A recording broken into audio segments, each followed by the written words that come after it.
ఏంటో నాకు విన్యాసాలు ఎప్పుడూ లేవి. ఈ తమాషా విన్యాసాలు ఎక్కడికి పోతున్నాయో వీళ్ళని అడిగేవాళ్ళు లేరని బరిదిగించి సోషల్ మీడియాలో కూడా బాధితారాహిత్యంగా పోస్టింగ్లు పెట్టేయడం, ఇలాంటి వాళ్ళని ఏం చేయాలో ఆలోచిస్తున్నాం. తప్పకుండా ఒకటే చెప్తున్నా, సోషల్ మీడియాలో పెట్టినా బాధ్యతగా ఉండండి.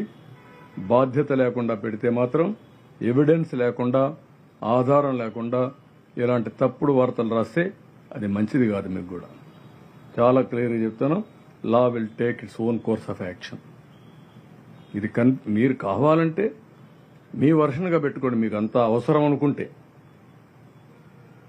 మేము రాజీనామా చేయాలని మీ కోరికైతే మీ కోరిక కింద పెట్టుకోండి, కానీ మా వర్షన్ కింద పెట్టడం మంచిది కాదు. అది ఇలాంటివన్నీ చేసి ఏదో ఇన్స్టెబిలిటీ తేవడం, లేకుంటే పేటీఎం బ్యాచ్ కింద వేరియస్ పీపుల్ ఇవన్నీ చేయడం చాలా తప్పిది. నేను గర్హిస్తున్నా, ఖండిస్తున్నా, మంచి పద్ధతి కాదని హెచ్చరిస్తున్నా.